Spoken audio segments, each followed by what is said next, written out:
কি channel interview চলে? জি। কি হয়েছে স্যার, এখানে বলে ইন্টারভিউ চলে? জি, হ্যাঁ বসুন। আসসালামু আলাইকুম ভাই, এই যে কি চাকরি ইন্টারভিউ চলে? ওয়ালাইকুম আসসালাম। জি হ্যাঁ স্যার, এখন ইন্টারভিউর জন্য আসছে। ওনার আসতে দাও। আপনাকে যেতে বলছে। আসসালামু আলাইকুম স্যার, আমি কি আসবো? ওয়ালাইকুম সালাম, আসো। বুঝলাম না, আমাদের এখানে অফিস দিলেন, এখানে চাকরির লেগা আবেদন দিলেন, আমরা এলাকার মহল্লার পোলা পাই না, আমরা জানি না। হয় বস, বলো কি বলো বলো। জি স্যার, আমি তো শুনেছিলাম যে এই জায়গায় ইন্টারভিউ নেই, আবার চাকরির জন্য লোক দরকার, যে কারণে আমি এই জায়গায় ইন্টারভিউ দিতে আসছি। বুঝলাম না, আগে এলাম, আগে আমরা না জিজ্ঞাসা কইরা আপনি ওরে জিজ্ঞাসা করতেছেন, এটা মানে বুঝলাম না। একটু বসো, আমি দেখতেছি তোমার কি যোগ্যতা।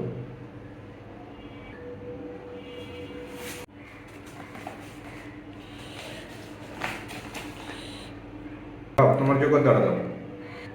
জি স্যার, এই যে আমার সার্টিফিকেট।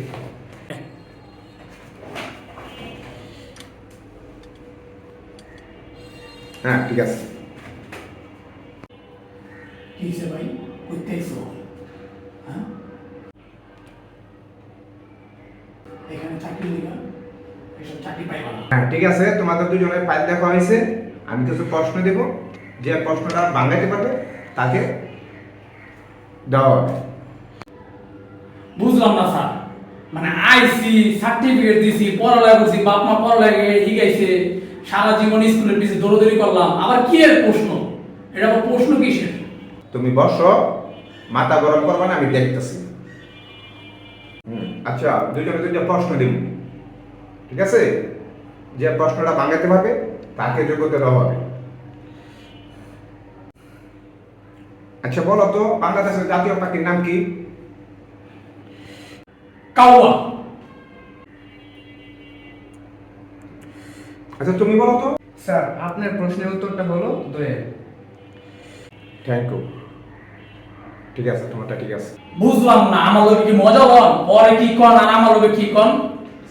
শুরু থেকে কি মজা করতেছো আমার লাগে? বিয়ার দাও আজকে। বুঝলাম না, আমি যদি এক ইন্টারভিউ আমার চাকরি যদি না হয়, কোনো কেউ চাকরি দিতে পারবো না, আমি কয়ে দিলাম, আমি তালা মেরে দিব একদম। বিয়ার দাও কথাটা ঠস